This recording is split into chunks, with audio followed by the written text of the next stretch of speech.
दोस्तों जय Hind. Study with गौरव में आपका स्वागत है और आज के सेशन में हम बेटा करने वाले हैं सर्कुलेटरी सिस्टम। ये सर्कुलेटरी सिस्टम का पार्ट 1 रहेगा। इस सेशन में मैं आपको ब्लड के बारे में बताऊंगा, प्लाज्मा के बारे में बताऊंगा, ब्लड क्लॉटिंग मेथड बताऊंगा, आरबीसी बताऊंगा एंड हेमोग्लोबिन बताऊंगा। इन सभी चीज़ों के ऊपर हम चर्चा करेंगे इस सेशन में। सर्कुलेटरी सिस्टम का मतलब क्या है? सर्कुलेटरी सिस्टम का मतलब है कि एक ऐसी चीज जो शरीर में सर्कुलेट हो रही है। शरीर में क्या सर्कुलेट होंगे? अंग तो होंगे नहीं क्योंकि वो सॉलिड स्टेट में है ना। तो शरीर में बेटा क्या सर्कुलेट होगा? जो लिक्विड फॉर्म में है, मतलब ब्लड। तो ब्लड सर्कुलेट होता है। तो इस टॉपिक में हम बेटा ब्लड के बारे में पढ़ते हैं और जो ब्लड को सर्कुलेट कराता है उसके बारे में पढ़ते हैं, मतलब हमारा दिल, हार्ट।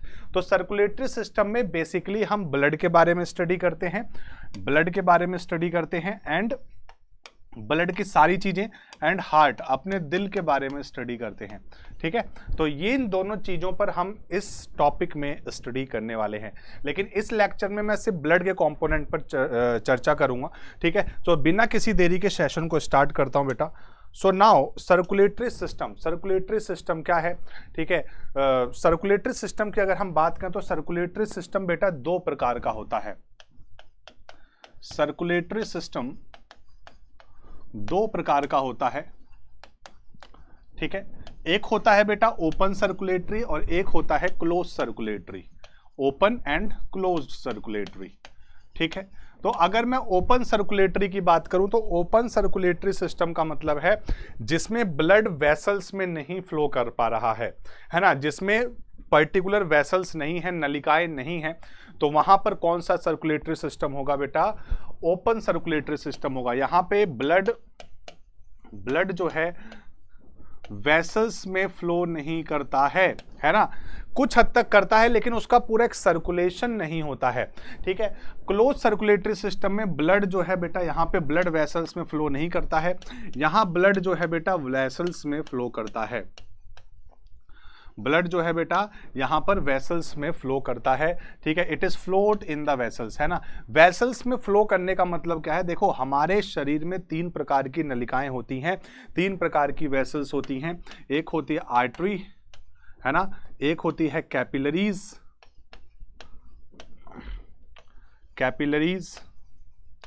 और एक होती है बेटा वेन्स। एक क्या होती है? वेन्स, है ना। तो यहां पर जो सर्कुलेशन है इस तरीके से चलता रहता है, इस तरीके से सर्कुलेशन यहां पर बेटा कैरी फॉरवर्ड होता रहता है। आर्टरीज से कैपिलरीज में, कैपिलरीज से वेन्स में, वेन्स से फिर आर्टरीज में, इस तरीके से सर्कुलेशन चलता है। लेकिन यहां पर क्या होता है? आर्टरीज, ठीक है, आर्टरीज और जो वेन्स हैं वो आपस में कनेक्टेड नहीं होती हैं कैपिलरी से, है ना। कैपिलरी मतलब होती तीनों चीजें हैं लेकिन ये आपस में बेटा जो है कनेक्टेड नहीं होती हैं। They are not connected to each other. ठीक है, ये आपस में बेटा जुड़ी हुई नहीं होती हैं। अगर मैं इसको आपको दिखाऊं तो इस तरीके से हम बेटा यहां दिखा सकते हैं। ठीक है, तो यहां पे अगर हम देख पा रहे हैं कि ये ओपन है और it is a close circulatory system. तो क्लोज सर्कुलेटरी सिस्टम में क्या, जैसे दिल है बेटा, दिल से ये आर्टरीज गई, ये आर्टरी गई, ये कैपिलरीज है बीच में। कैपिलरीज जो है ब्लड को हमारे ब्लड सेल्स तक पहुंचाती हैं, हमारे जो बॉडी की जो सेल्स है वहां तक पहुंचाती हैं, फिर बॉडी सेल से फिर निकल कर कहाँ आ गई बेटा? हार्ट में। तो ये एक सर्कुलेशन है। जैसे मान लो अगर आपकी ये अंगुली कट जाए तो यहां से अगर कोई ब्लड निकल रहा है ना, हल्का सा कट लग जाए तो जो ब्लड निकल रहा है वो क्या है? वो कैपिलरीज से निकलने वाला ब्लड है। क्योंकि ब्लड जो है वो हमारी रगों में दौड़ता है। रगों का मतलब क्या है बेटा? हमारे नसों में दौड़ता है, हमारी वेन्स में, आर्टरीज में या कैपिलरीज में दौड़ता है। तो कैपिलरीज हमारी आंखों से दिखती नहीं है हमें, है ना। कैपिलरीज जो होती है बहुत ही माइक्रोस्कोपिक होती है। आर्टरीज और वेन्स हमें दिखती हैं लेकिन कैपिलरीज हमें नहीं दिखती हैं। लेकिन ओपन सर्कुलेटरी सिस्टम में बात करें तो आर्टरी से ब्लड आया, यहाँ जरूरी नहीं है कि दिल हो। ठीक है, यहाँ ऑस्टिया होता है, वॉल्व होता है ना, उसके थ्रू सर्कुलेशन हो रहा है। ठीक है, तो ब्लड सेल्स है, जैसे सॉरी ये बॉडी सेल्स है, तो बॉडी सेल्स में कैपिलरीज तक तो चीजें जा रही हैं लेकिन ये आपस में कनेक्टेड नहीं है। They are not connected to each other. ठीक है, तो इसीलिए हम क्या कहते हैं? इसे ओपन सर्कुलेटरी सिस्टम।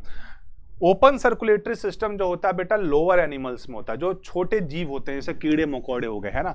जनरली अगर मैं एक फाइलम के हिसाब से बताऊं तो जो आर्थ्रोपोडा है ना, मोलस्का है, इसमें बेटा ओपन सर्कुलेटरी सिस्टम देखने को मिलता है। ठीक है, आर्थ्रोपोडा मतलब जितने भी इंसेक्ट हैं उन्हें आर्थ्रोपोडा में रखा गया है। और आर्थ्रोपोडा जो है बेटा एनिमल किंगडम का सबसे बड़ा फाइलम है, सबसे बड़ा ग्रुप है। ठीक है, मोलस्का जो सी एनिमल्स होते हैं जस्ट लाइक द ऑक्टोपस वगैरह, है ना, तो यहां पर मोलस्का हो गया, आर्थ्रोपोडा हो गया, तो या हेमिकॉइल हो गया, तो इस सब फाइलम में बेटा ओपन सर्कुलेटरी सिस्टम देखने को मिलता है। क्लोज सर्कुलेटरी सिस्टम की बात करें तो ये वर्टिब्रेट्स में देखने को मिलता है। वर्टिब्रेट्स का मतलब क्या होता है? वर्टिब्रेट्स कौन से जीव होते हैं? जिसमें वर्टिब्रेटा होता है, मतलब जिसमें एक रीढ़ की हड्डी होती है। अगर बीच में से वो शरीर को काटा जाए तो दो बराबर भागों में कटेगा, तो उन्हें हम वर्टिब्रेट्स कहते हैं। वर्टिब्रेट्स में कौन कौन से जीव आते हैं? जैसे मैमल्स हो गए, मैमल्स में हम भी हैं। ठीक है, इसके अलावा आपका एम्फीबियंस हो गए, रेप्टाइल्स हो गए, जैसे सांप वगैरह रेप्टाइल्स में आते हैं। एम्फीबियन में क्रोकोडाइल आता है। ठीक है, इसके अलावा बर्ड्स हो गई, है ना, मछलियां होगी, एविस, एविस जिसे कहा जाता है। So all vertebrates have the close circulatory system. सभी वर्टिब्रेट्स में कौन सा सर्कुलेटरी सिस्टम होता है? क्लोज सर्कुलेटरी सिस्टम होता है। तो जैसे मैंने एक बात बोली आपको कि मैमल्स में हम आते हैं, क्योंकि बेसिकली इसमें हमें अपने बारे में ही पढ़ना है, क्योंकि एग्जाम में जो भी बायो आती है वो ह्यूमंस के ऊपर वाली बायो ही आती है। ठीक है, तो मैमल्स कौन से जीव होते हैं? जो बच्चों को जन्म देते हैं। तो आपको कमेंट बॉक्स में कमेंट करना है कि बेटा ऐसा कौन सा मैमल है जो मैमल तो है लेकिन वह बच्चे ना देकर अंडों को जन्म देता है, अंडे के थ्रू रिप्रोडक्शन उसमें होता है। ये बात आपको कमेंट में कमेंट करनी है। ठीक है, तो ये तो बात हुई बेटा सर्कुलेटरी सिस्टम की। अब मैंने बोला कि इस सर्कुलेटरी सिस्टम में हमें क्या पढ़ना है? ब्लड के बारे में पढ़ना है और हार्ट के बारे में पढ़ना है। So now we will start from the blood. So blood क्या होता है? ब्लड लाल रंग का होता है। लाल रंग का ब्लड क्यों होता है? क्योंकि उसमें हेमोग्लोबिन होता है। ठीक है, तो लाल रंग का ब्लड क्यों होता है? Red colour due to the haemoglobin. Haemoglobin को केमिकली ऐसे डिनोट करते हैं HB से, है ना। ब्लड का जो पीएच है वो बेसिक है ना, 7.3 से 7.5 तक होता है ना। इसका एवरेज अगर हम लेते हैं तो 7.4 पीएच होता है। ठीक है, 7.4 एक ऑन एन एवरेज जो इसका पीएच है 7.4 है। सो ब्लड क्या है बेटा? बेसिक नेचर का है, बेसिक है। ठीक है, ब्लड की बात करें तो ब्लड में दो चीजें होती हैं, एक तो प्लाज्मा होता है और एक होता है बेटा ब्लड सेल्स, है ना। सो प्लाज्मा, है ना, प्लाज्मा होता है और एक होता है ब्लड सेल्स। ब्लड सेल्स कितने प्रकार के होते हैं? 3 प्रकार के। हमारे ब्लड में, रक्त में कितने प्रकार की कोशिकाएं होती हैं? 3 प्रकार की होती हैं, RBC, WBC और प्लेटलेट्स। कौन कौन सी? RBC, WBC and platelets. अच्छा, ब्लड, अब ब्लड में क्या है? ब्लड में बहुत सारी कोशिकाएं हैं, बहुत सारी मतलब 3 प्रकार की तो कोशिकाएं हैं ही ना ब्लड में। तो आपने एक चीज पढ़ी होगी कि अगर हम कोशिकाओं को मिला दें, बहुत सारी सेल्स को मिला दें, तो ये क्या बन जाता है? ये टिश्यू बन जाता है। बहुत सारे टिश्यू को मिला दें तो ये क्या बन जाता है? ऑर्गेन बन जाता है। और बहुत सारे अंगों को मिला दें, सभी अंगों को मिला दें शरीर के, तो शरीर ही बन जाता है, बॉडी ही बन जाती है। ठीक है, तो ब्लड एक प्रकार का क्या हुआ? टिश्यू हुआ ना, क्योंकि ब्लड में बेटा कई प्रकार की कोशिकाएं प्रेजेंट है। तो ब्लड कौन सा टिश्यू है? विच टाइप ऑफ टिश्यू, है ना। ब्लड बेटा कौन सा टिश्यू है? ये एक कनेक्टिव टिश्यू है। चूंकि ये लिक्विड में होता है इसलिए हम इसके लिए शब्द यूज करते हैं fluid connective tissue. It is the fluid connective tissue. Blood is a fluid connective tissue. याद रखना, मोस्ट इंपॉर्टेंट क्वेश्चन है। तो ब्लड एक फ्लूइड कनेक्टिव टिश्यू है। देखो, कनेक्टिव टिश्यू को हम बोलते हैं संयोजी ऊतक, है ना। कनेक्टिव टिश्यू क्या होते हैं? जो एक पार्ट को दूसरे पार्ट से जोड़ते हैं, है ना। हमारे शरीर में कई सारे कनेक्टिव टिश्यू हैं, ऐसा नहीं सिर्फ ब्लड है। जैसे ब्लड भी है ना, आपका ब्लड है, इसके अलावा आपका बेटा कार्टिलेज है ना, इसके अलावा आपका बेटा लिगामेंट है, ठीक है, टेंडन है। ये सब क्या है बेटा? ये सब कनेक्टिव टिश्यू हैं, क्योंकि ये एक पार्ट को दूसरे पार्ट से जोड़ने का काम करते हैं। सो हम बात करेंगे इस टॉपिक में प्लाज्मा की और आरबीसी की। ये 2 टॉपिक इस लेक्चर में कवर कराऊंगा, plasma and RBC. So what is plasma, है ना। प्लाज्मा क्या है? Plasma is what? Plasma is a watery part of the blood. Plasma क्या है? It is the watery part of the blood. Watery part of the blood. Blood का जो जलीय भाग है उसी को हम प्लाज्मा कहते हैं। लेकिन उससे पहले देख लेते हैं कि ब्लड में कितना प्लाज्मा होता है, कितना आरबीसी होते हैं, कितनी डब्ल्यूबीसी, कितनी प्लेटलेट्स। तो किसी भी ब्लड में, जैसे ह्यूमन ब्लड की अगर हम बात कर रहे हैं, तो ब्लड में, हमारे ब्लड में सबसे ज्यादा प्लाज्मा होता है। It is about 55% of plasma, है ना, 55% जो है प्लाज्मा है, ठीक है। और प्लाज्मा का 90% पार्ट जो है वो वाटर ही होता है, याद रखेंगे बात, ठीक है। इसके बाद आता है हमारा आरबीसी। आरबीसी जो होता है 41% of RBC present in our blood, ठीक है। इसके बाद आता है बेटा डब्ल्यूबीसी, 4% पार्ट जो है वो डब्ल्यूबीसी है, ठीक है। मैं एक अप्रॉक्स आइडिया आपको दे रहा हूँ, ठीक है। 4% पार्ट है। अब तुम कहोगे सर 100% तो यही हो गए, है ना। सो प्लेटलेट्स कहाँ गए? तो प्लेटलेट्स भी होते हैं, ये होते हैं बेटा 0.01%, है ना। तो आप लगा सकते हो कि इसमें थोड़ा सा कम कर लो, ठीक है। 4% में जैसे 3.99% कर लिया हमने, ठीक है। तो 0.01% जो होते हैं बेटा प्लेटलेट्स होते हैं। तो इसको आप फिगर से भी समझ सकते हैं। This is the elements of blood. Plasma कितना है यहाँ पर? 55% प्लाज्मा। सबसे ज्यादा क्या होता है? प्लाज्मा होता है। फिर आता है आरबीसी। आरबीसी कितनी है बेटा? 41% आरबीसी है, ठीक है। और डब्ल्यूबीसी कितना है? 4% डब्ल्यूबीसी है। और प्लेटलेट्स कितना है बेटा? 0.01% प्लेटलेट्स होते हैं, ठीक है। Now we come to the plasma. हम प्लाज्मा की बात करते हैं, ठीक है। तो प्लाज्मा क्या है? Plasma is a watery part of the blood. It is a watery part of the blood, watery part of the blood. Blood का वाटरी पार्ट होता है। प्लाज्मा का जो कलर है, अगर आपसे पूछा कि प्लाज्मा किस कलर का होता है, प्लाज्मा जो होता है बेटा येलो कलर का होता है। किस कलर का होता है प्लाज्मा? येलो कलर का होता है ना, पीले रंग का होता है प्लाज्मा। तो हमारे प्लाज्मा में बेटा दो चीजें देखने को मिलती हैं बेसिकली, है ना। तो प्लाज्मा में बेटा अगर हम प्लाज्मा की बात करें तो प्लाज्मा के अंदर एक तो वाटर होता है, पानी होता है ना, और एक होते हैं ब्लड प्रोटीन।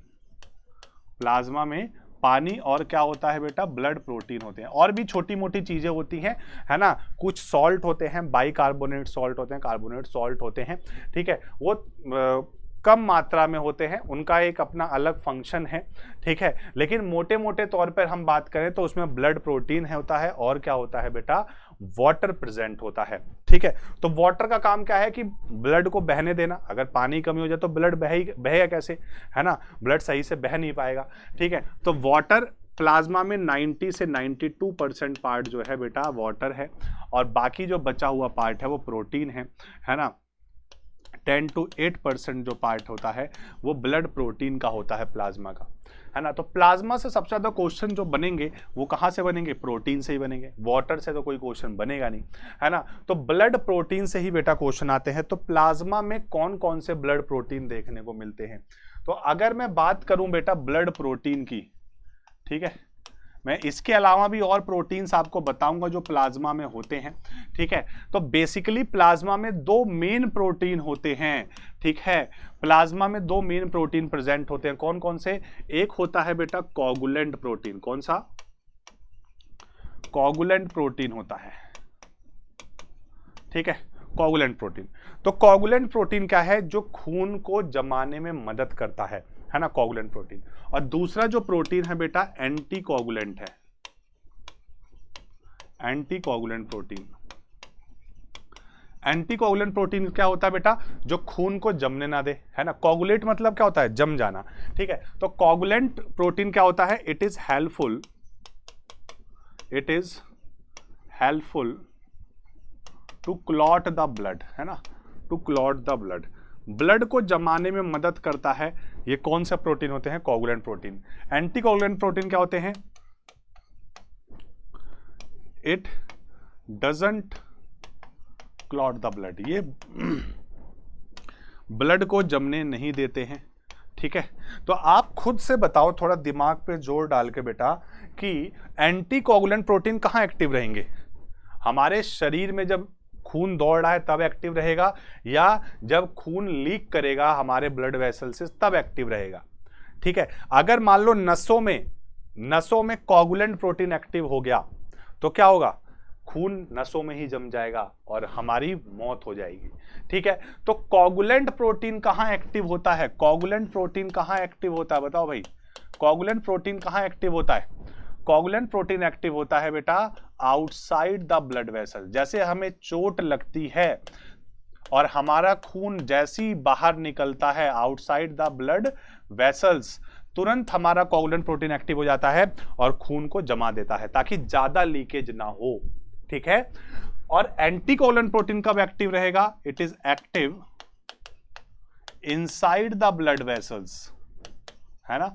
ये रक्त नलिकाओं के अंदर एक्टिव रहता है। जब तक खून हमारी रगों में दौड़ रहा है बेटा, तब तक कौन सा प्रोटीन एक्टिव रहता है? एंटीकोगुलेंट। ठीक है, सो कोगुलेंट प्रोटीन कौन कौन से हैं जो कि प्लाज्मा में होते हैं? कौन से हैं बेटा? एक होता है प्रोथ्रोम्बिन। कौन सा होता है? प्रोथ्रोम्बिन होता है। और एक होता है बेटा फाइब्रिनोजन। याद रखना दोनों बातों, फाइब्रिनोजन। तो ये तो दोनों प्रोटीन होते हैं, both are the coagulant protein, prothrombin and the fibrinogen. ठीक है, और एंटीकोगुलेंट प्रोटीन कौन सा होता है? Anticoagulant protein is the heparin. कौन सा होता है बेटा? हिपैरिन। हिपैरिन जो है हमारे खून को हमारी रक्त नलिकाओं में जमने नहीं देता है। ठीक है, क्योंकि अगर जम गया तो मामला गड़बड़ हो जाएगा। ठीक, तो जितने भी प्रोटीन है, याद रखेंगे, एक शॉर्टकट बता रहा हूं तुम्हें, जितने भी प्रोटीन है जो ब्लड के अंदर होते हैं उसमें से बेटा 99% प्रोटीन को कौन बनाता है? लीवर बनाता है। याद रखेंगे बात, जितने भी प्रोटीन ब्लड में होते हैं उसमें से 99% प्रोटीन को कौन बनाता है? लीवर बनाता है। इसका मतलब हिपैरिन को भी लीवर बनाता है, प्रोथ्रोम्बिन को भी लीवर बनाता है, फाइब्रिनोजन को भी लीवर बनाता है। सबका फॉर्मेशन कौन करता है? लीवर करता है। ये भी क्वेश्चन इंपॉर्टेंट है। ठीक है, so this is all about the blood protein which is inside in our plasma. बाकी इसके अलावा भी ब्लड प्रोटीन होते हैं, जैसे हम देखते हैं प्लाज्मा के अंदर देखें तो एल्ब्यूमिन्स होते हैं, ग्लोब्यूलिन्स होते हैं और फाइब्रिनोजन होता है ना। और इसके अलावा प्रोथ्रोम्बिन है। ठीक है, तो एल्ब्यूमिन का क्या काम है? एल्ब्यूमिन जैसे ग्लोब्यूलिन जो है ये बेसिकली देखा जाए तो 4 प्रकार के होते हैं, अल्फा 1, अल्फा 2, बीटा और गामा, है ना। ये 4 प्रकार के देखने को मिलता है। ठीक है, तो एल्ब्यूमिन का काम क्या? देखो, ये भी लीवर बना रहा है, इसको भी लीवर बना रहा है, इसको भी लीवर बना रहा है ना। और फाइब्रिनोजन को भी देखो लीवर बना रहा है। ठीक है, सो एल्ब्यूमिन का काम क्या होता है? Helps to maintain the blood osmotic pressure. Albumin क्या करता है? जो ब्लड का ऑस्मोटिक प्रेशर है, मतलब बीपी कंट्रोल करता है।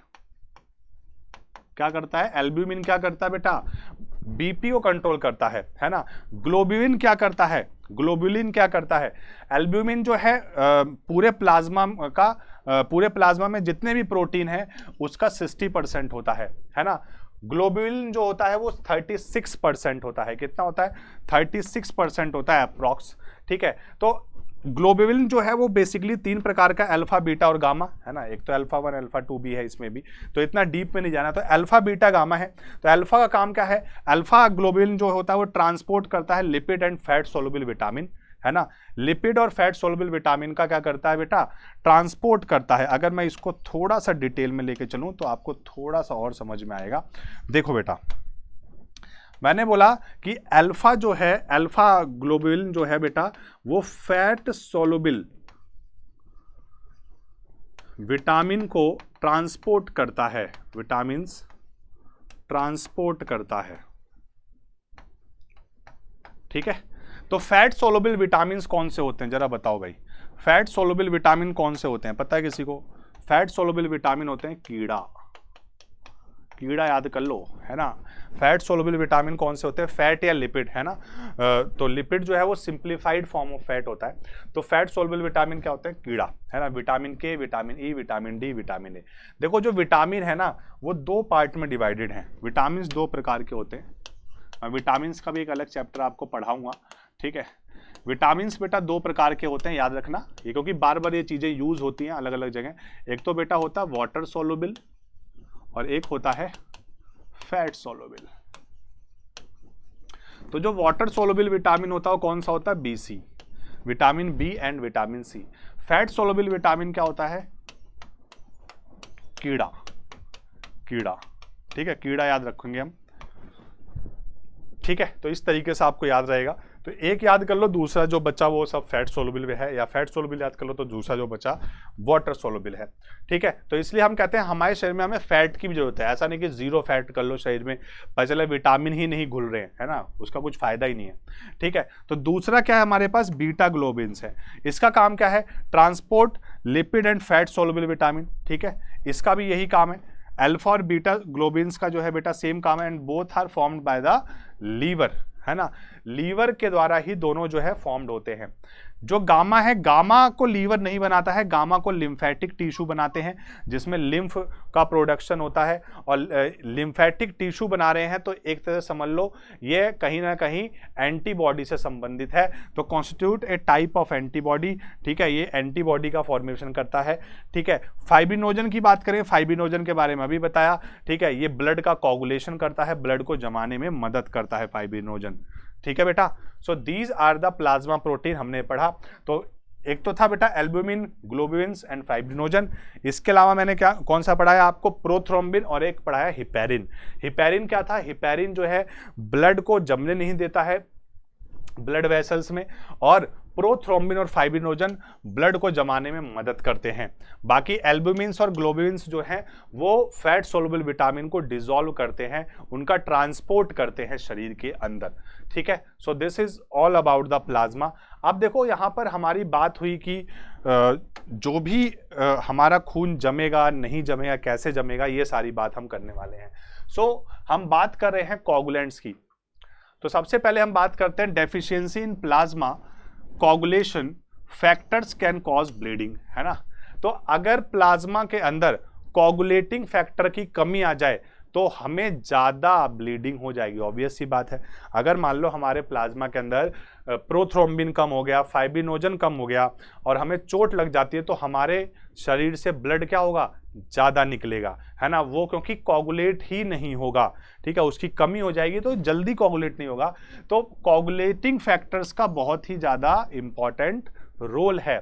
ठीक है, तो अगर हम जेनेटिक पॉइंट ऑफ व्यू से बात करें तो हमारे ब्लड में बेटा कुछ फैक्टर्स होते हैं। वैसे तो 12 फैक्टर होते हैं हमारे ब्लड में, ठीक है, लेकिन जो ब्लड के अंदर फैक्टर 8 है और फैक्टर 9 है, ये ब्लड को जमाने में मदद करता है ना। फैक्टर 8 और फैक्टर 9 जो है बेटा, ये ब्लड को जमाने में मदद करता है ना। ये जेनेटिक फैक्टर होते हैं। तो अगर मान लो किसी बच्चे में जेनेटिकली फैक्टर 8 की कमी है तो उसे हीमोफीलिया हो जाता है। हीमोफीलिया के भी टाइप हैं, है ना। तो फैक्टर 8 की कमी से कौन सा हीमोफीलिया होता है, क्लासिक हीमोफीलिया होता है। क्लासिक हीमोफीलिया को हीमोफीलिया ए भी कहा जाता है ना। क्लासिक हीमोफीलिया को बेटा हीमोफीलिया ए कहते हैं। और फैक्टर 9 की कमी से कौन सा होता है ना, हीमोफीलिया बी होता है। और हीमोफीलिया बी को हम क्रिसमस हीमोफीलिया भी कहते हैं। याद रखेंगे, मोस्ट इंपॉर्टेंट क्वेश्चन है बेटा, ये कुछ मैं पॉइंट्स बता रहा हूं आपको। ठीक है, तो हमारे जो ब्लड में फैक्टर 8 है और फैक्टर 9 है, ये ब्लड क्लॉट को, है ना, खून को जमाने में मदद करते हैं।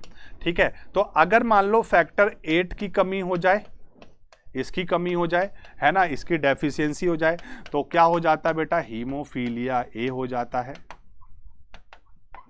और अगर मान लो बेटा फैक्टर 9 की कमी हो जाती है तो हीमोफीलिया बी हो जाता है। इनके निक नेम भी याद कर लेना, हीमोफीलिया ए को क्लासिकल हीमोफीलिया कहते हैं, हीमोफीलिया बी को क्रिसमस हीमोफीलिया के नाम से जाना जाता है। हीमोफीलिया एक रोग है, वैसे तो जेनेटिक रोग है, जेनेटिक डिसीज है हीमोफीलिया। ठीक है, और ये जो जेनेटिक डिसीज है, ये बेसिकली अगर मैं जेनेटिक डिसीज में भी जाऊं तो ये मेंडेलियन डिसऑर्डर है एक प्रकार का। मैं आपको जेनेटिक डिसीज भी पढ़ाऊंगा। तो इसमें बेटा हमारा खून नहीं जमता है ना। जिसको हीमोफीलिया रहता है उसको अंदर अगर उसे चोट लग जाए तो उसका खून नहीं जमता है। ठीक है, तो इस बीमारी को, हीमोफीलिया को एक और नाम से जाना जाता है। हीमोफीलिया को बेटा रॉयल डिसीज भी कहते हैं। इसको बेटा हम क्या कहते हैं, रॉयल डिसीज कहते हैं। शाही रोग है, शाही लोगों को होता है ना।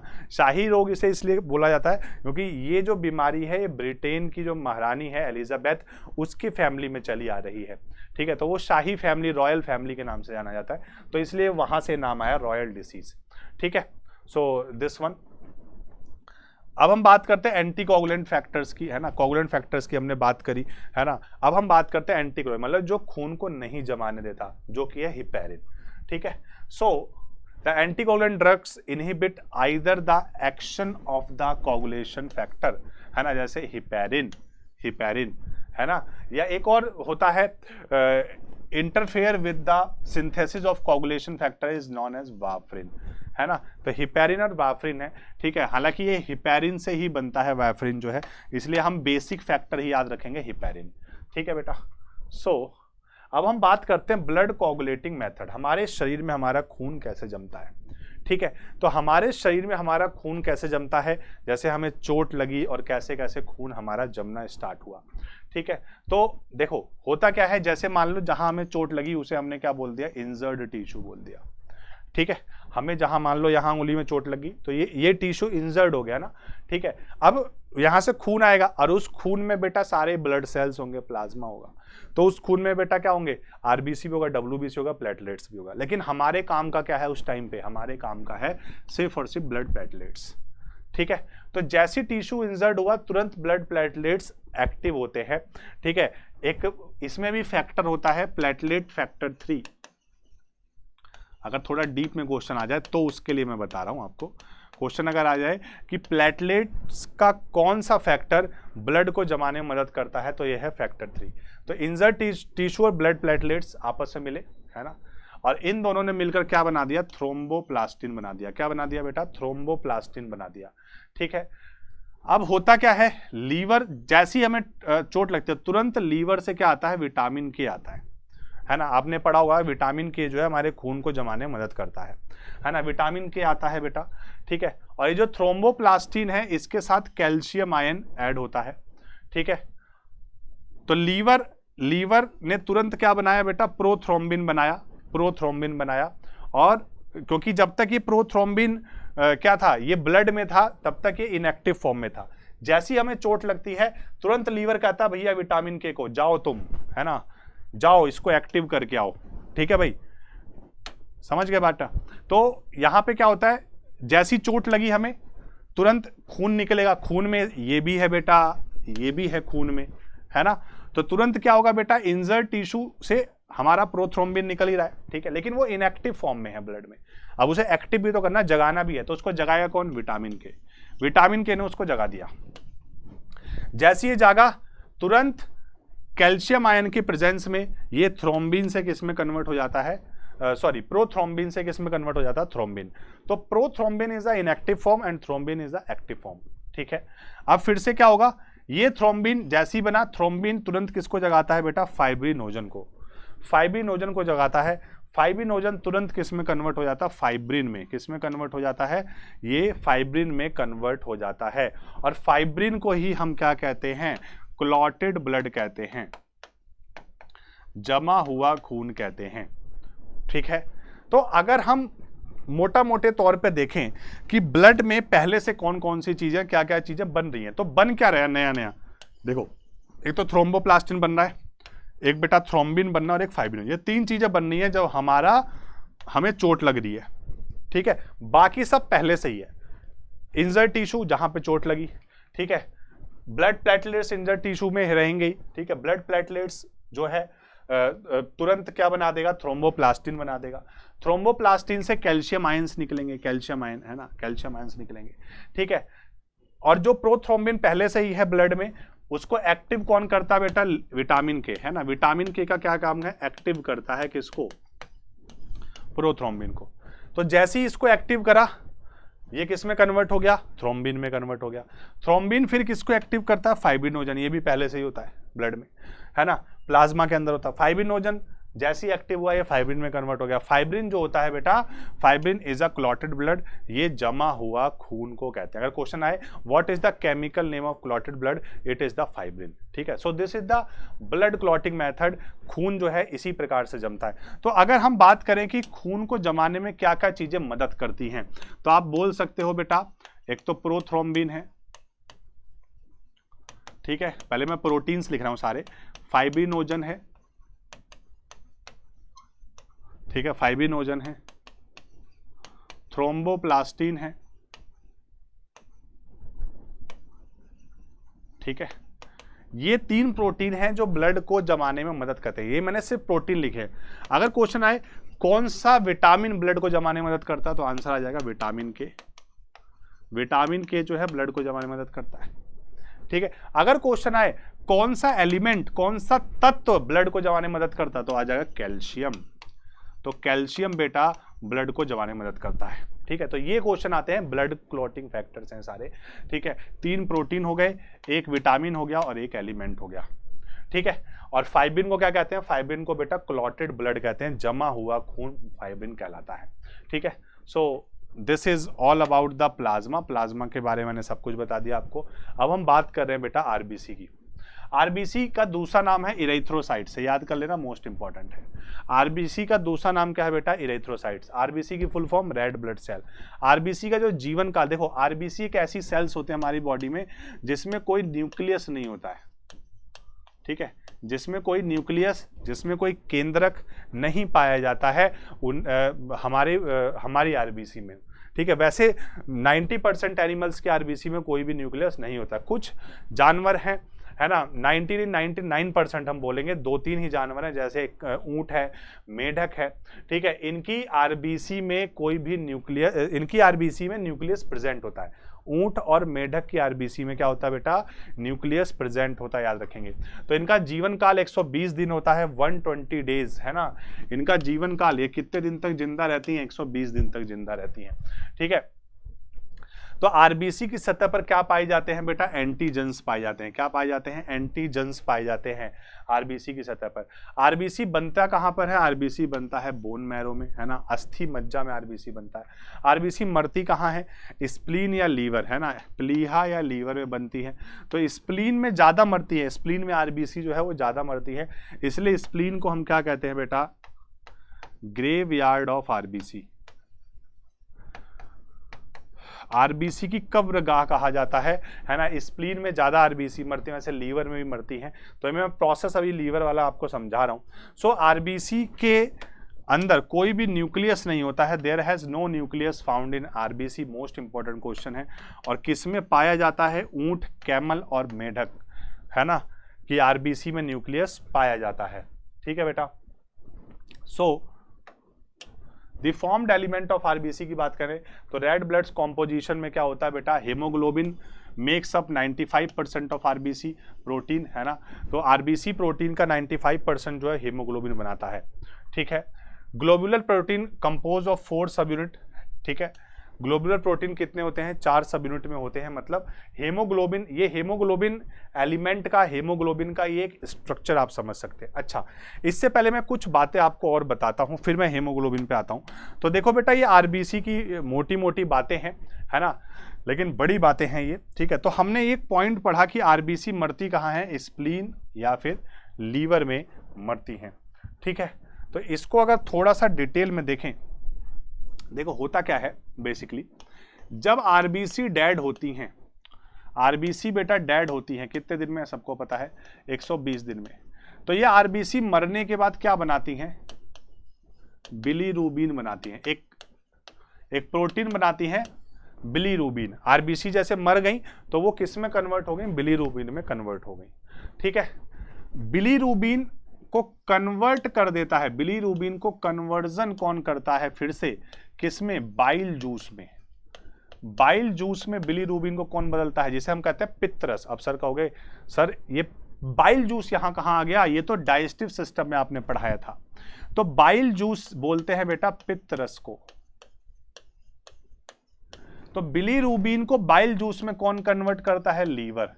बाइल जूस का फंक्शन पढ़ाया था, याद करो, डाइजेस्टिव सिस्टम में, है ना। यह एसिडिक फूड को बेसिक में कन्वर्ट कर देता है।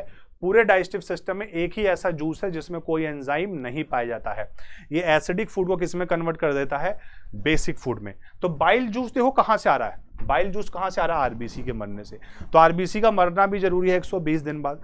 लेकिन अगर लोचा हो जाए, मतलब अगर बेटा आरबीसी 120 दिन से पहले मर जाए, है ना, आरबीसी अगर डेड हो जाए, if RBC dead, if RBC dead before 120 days, 120 दिन से अगर बेटा पहले आरबीसी मर जाए तो क्या हो जाएगा?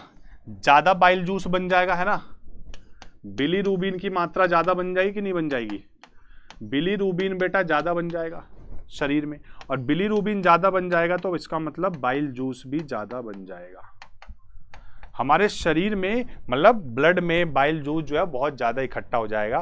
ठीक है, तो बाइल जूस अगर ज्यादा हो गया, है ना, और बाइल जूस किस कलर का होता है, येलो कलर का, बाइल जूस क्या होता है, येलो कलर का होता है।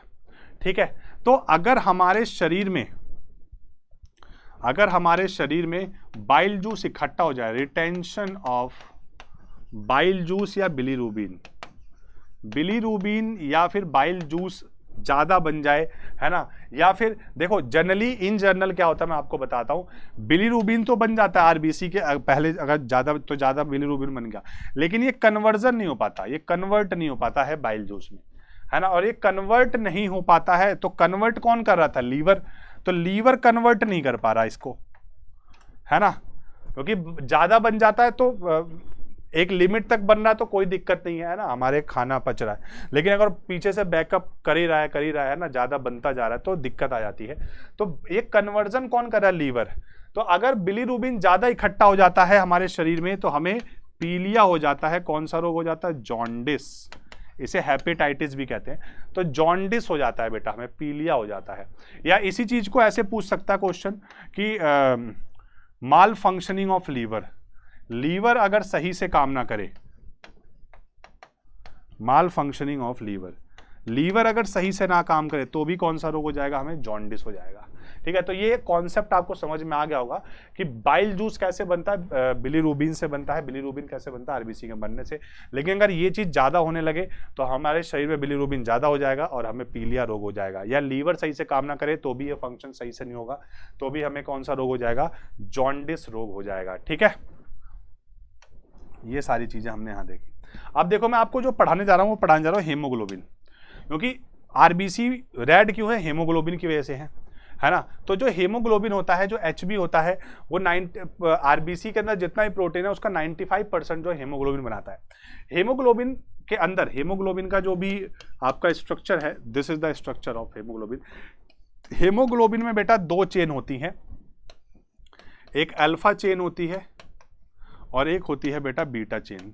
दो चेन होती है हेमोग्लोबिन की, एक का नाम अल्फा चेन है और एक का नाम बीटा चेन है।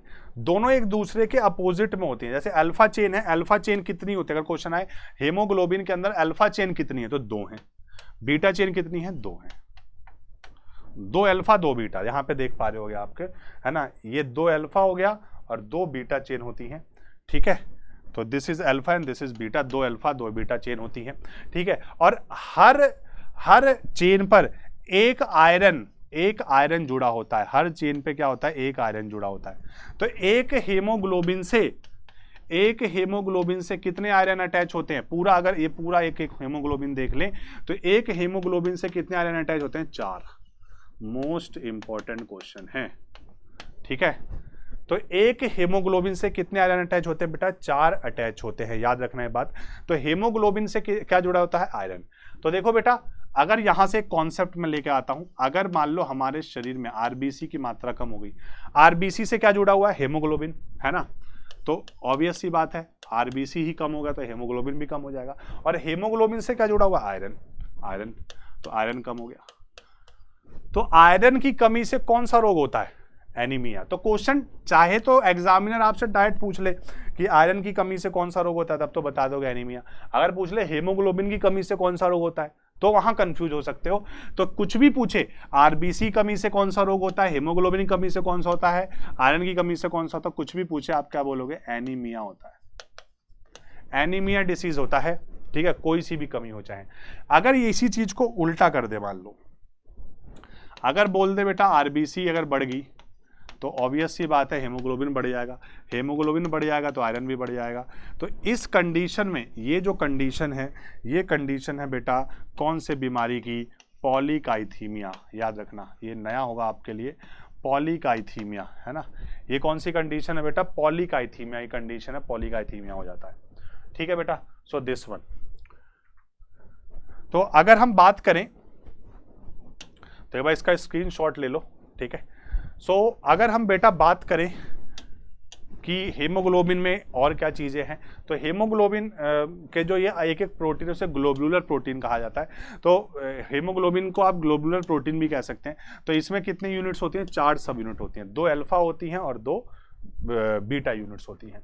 तो एक ग्लोबुलिन प्रोटीन चेन जो है, ठीक है, ईच सब यूनिट, हर सब यूनिट पे, मतलब एक अल्फा की अगर मैं बात करूं या एक बीटा की, एक है ना, तो एक ग्लोबुलिन प्रोटीन पर, है ना, मतलब ये एक सिंगल, इसकी अगर मैं बात करूं सिर्फ, ठीक है, तो इसमें मतलब एक सब यूनिट में, एक हेमोग्लोबिन के जो सब यूनिट है उसमें एक ग्लोबुलिन प्रोटीन होता है, ठीक है, एक मॉलिक्यूल ऑफ हीम होता है, ठीक है, एक एटम आयरन का होता है। तो टोटल कितने एटम हो गए आयरन के, अभी मैंने बताया था हीमोग्लोबिन में कितनी सब यूनिट है बेटा, 4 है। तो हर सब यूनिट पे एक आयरन होता है। तो टोटल कितने आयरन हो गए, एक हीमोग्लोबिन में 4 हो गए, ठीक है। तो हर बाइंडिंग साइट पे, एक बात यहां से और निकल कर आती है, a binding site for 1 oxygen molecule, ठीक है। तो हर आयरन पे एक ऑक्सीजन मॉलिक्यूल भी क्या होता है बेटा, बाइंड रहता है, ठीक है। मतलब एक आयरन से एक ऑक्सीजन मॉलिक्यूल जो है बाइंड रहता है, ठीक है। सो दिस वन, नाउ एक प्रोसेस है, phagocytes recycle haemoglobin from damage और डेड आरबीसी, ठीक है। तो जो फैगोसाइट्स होते हैं, फैगोसाइट्स एक कोशिका होती हैं, ठीक है। देखो साइट शब्द आ जाए तो समझ लो वो सेल से संबंधित है। कहीं भी अगर साइट वर्ड आ जाए ना, साइट, तो समझ लो बेटा वो सेल है। जैसे cytology is a study of cell, ठीक है। तो फैगोसाइट क्या करती हैं, जो डेड आरबीसी होती है वहां से हेमोग्लोबिन को रिसाइकिल कर लेती है, हेमोग्लोबिन निकाल लेती है, ठीक है। So now again we will talking about more information about haemoglobin, ठीक है। So this is haemoglobin compound, अगर देखा जाए ध्यान से, ठीक। तो ये अल्फा चेन है, देखो एक अल्फा चेन है, ये एक इधर अल्फा चेन है, ये बीटा चेन है और ये भी बीटा चेन है, ठीक है। तो हर अल्फा चेन पे एक आयरन होता है ना, हर अल्फा चेन पे एक हीम ग्रुप होता है। देखो बेसिकली जैसे ये प्लेट हो गई, जैसे यहां पर आपको दिख रहा होगा, यहां पर ये प्लेटें दिख रही होंगी, दिस वन, तो ये जो प्लेट है दिस इज हीम ग्रुप, है ना। हीम कंपाउंड ही ब्लड को लाल करता है एक तरह से देखा जाए तो। यहां पर ये जो सर्कल सा बना रखा है, दिस इज आयरन, तो हर सब यूनिट पे एक हीम एक आयरन देखने को मिलेगा। और इसी हीम या इसी आयरन से बाइंडिंग साइट किसकी होती है, ऑक्सीजन इसी से जुड़ा होता है। तो हमारे शरीर में ऑक्सीजन को ट्रांसपोर्ट कौन करा रहा है, हेमोग्लोबिन करा रहा है। हमारे शरीर में जो ऑक्सीजन ट्रांसपोर्ट हो रहा है in the form of oxy haemoglobin, ठीक है। याद रखना है, क्वेश्चन बहुत इंपॉर्टेंट है। हमारे शरीर में जो ऑक्सीजन ट्रांसपोर्ट होता है वो किस फॉर्म में होता है, ऑक्सी हेमोग्लोबिन फॉर्म में होता है, ठीक है। सो हेमोग्लोबिन को हम बेटा ऑक्सीजन कैरिंग प्रोटीन भी कह सकते हैं, क्योंकि ये ऑक्सीजन को कैरी करता है, ठीक है। It is a hetero tetrameric protein. Hetero शब्द का मतलब क्या है, हेट्रो का मतलब क्या है, यहां पर डिफरेंट टाइप ऑफ प्रोटीन्स है। टेट्रा मतलब यहां पे 4 चेन है, इसलिए इसे हेट्रो टेट्रामेरिक प्रोटीन कहते हैं। इसमें 2 अल्फा सब यूनिट होती हैं और 2 बीटा सब यूनिट होती हैं। इस सब यूनिट पे, हर सब यूनिट पे एक हीम ग्रुप प्रेजेंट होता है और हर सब यूनिट पे एक आयरन भी होता है, आयरन एटम भी प्रेजेंट होता है, ठीक है। Each iron can bind N oxygen, एक आयरन से एक ऑक्सीजन मॉलिक्यूल, एक ऑक्सीजन एटम नहीं, ऑक्सीजन मॉलिक्यूल जुड़ा हुआ होता है। अगर क्वेश्चन आए एक आयरन से कितने ऑक्सीजन मॉलिक्यूल जुड़े हुए होते हैं, ऑक्सीजन मॉलिक्यूल, अगर मॉलिक्यूल शब्द आ जाए तो आप क्या लिखोगे, आंसर 1। अगर क्वेश्चन आए एक आयरन से कितने ऑक्सीजन एटम होते हैं, कितने ऑक्सीजन एटम होते हैं, तो एक मॉलिक्यूल में कितने एटम होते हैं, 2, O2 हो गया ना, तो 2 ऑक्सीजन है। एटम पूछे तो 2 आंसर होगा आपका, ठीक है। एटम का मतलब होता है सिंगल, मॉलिक्यूल मतलब 2 एटम को मिला दो, 3 एटम को मिला तो मॉलिक्यूल हो जाता है, ठीक है। याद रखेंगे बात को। तो अगर ऑल ओवर हम बात करें, पूरा सब यूनिट को ना लेकर पूरे हेमोग्लोबिन के रेस्पेक्ट में बात करें, तो एक अगर पूरा हेमोग्लोबिन है, पूरा एक हेमोग्लोबिन है, मान लो हमारे पास एक पूरा अगर हेमोग्लोबिन है, एक हेमोग्लोबिन का मॉलिक्यूल है अगर बेटा मान लो हमारे पास, तो एक पूरे हेमोग्लोबिन मॉलिक्यूल में 2 अल्फा सब यूनिट होंगी, ठीक है, 2 बीटा सब यूनिट होंगी ठीक है, 4 आयरन होंगे और 4 O2 होंगे और 4 हीम ग्रुप होगा। ठीक है, तो ये एक हेमोग्लोबिन के अंदर ये सारी चीजें होती है। और ये हेमोग्लोबिन कहाँ होता है? हेमोग्लोबिन किसके ऊपर होता है बेटा? आरबीसी के ऊपर होता है। तो याद रखना, बहुत इंपॉर्टेंट पॉइंट है। ठीक है, अब हम बात करते हैं ब्लड कंसंट्रेशन ऑफ हेमोग्लोबिन, मतलब हमारे ब्लड में कितना हेमोग्लोबिन प्रेजेंट होता है। ठीक है, मेल में कितना होता है, फीमेल में कितना होता है। तो हेमोग्लोबिन ग्राम पर लीटर में हम बात करेंगे, कितने ग्राम पर लीटर होता है। तो एडल्ट मेल में बेटा 13.5 से 17.5 ग्राम पर लीटर होता है। एडल्ट फीमेल में 11.5 से 15.5 होता है। ये याद कर लेना थोड़ी चीजें। चाइल्ड में 11 से 13.5 होता है, 11 से 13.5 होता है। और जो बिल्कुल छोटा बच्चा होता है ना, जो 1 ईयर टू द प्यूबर्टी तक का है, अगर जो बच्चा जन्म लिया है 3 महीने का है, उसके अंदर 9.5 से 12.5 तक है, कोई दिक्कत नहीं है। और जो न्यू बर्न चाइल्ड है, जिसने तुरंत जन्म लिया, उसमें सबसे ज्यादा होता है 15 से 21। ये क्वेश्चन आता है, मोस्ट इंपॉर्टेंट है। सबसे ज्यादा हेमोग्लोबिन किस में होता है? न्यू बॉर्न में होता है, जिसने तुरंत जन्म लिया है। आप देखते होंगे जो बच्चे तुरंत जन्म लेते हैं उनका चेहरा लाल होता है ना, स्किन रेडिश होती है। तो क्यों? क्योंकि उसमें हेमोग्लोबिन का कंसंट्रेशन बहुत ज्यादा होता है।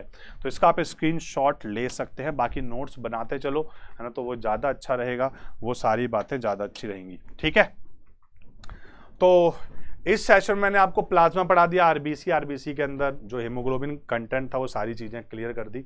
आशा करता हूँ ये सेशन आपको समझ में आया होगा भाई, अच्छा लगा होगा।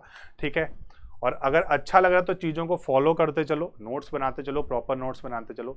मैंने जो कमिटमेंट आपको दी है ऑफलाइन क्लासेस में कि मैं अगस्त तक सारा कोर्स आपका ख़त्म कर दूंगा, मोस्ट ऑफ द कोर्स। ठीक है, जितना भी जुलाई या अगस्त तक जितना भी आपका साइंस आती है, ठीक है, सीडीएस में, एनडीए में, एफकैट में, ठीक है, अगर और जो इसके अलावा जो तैयारी कर रहे हैं एसएससी वगैरह की, वो भी देख सकते हैं, क्योंकि यूपीएससी का लेवल सबसे हाई होता है।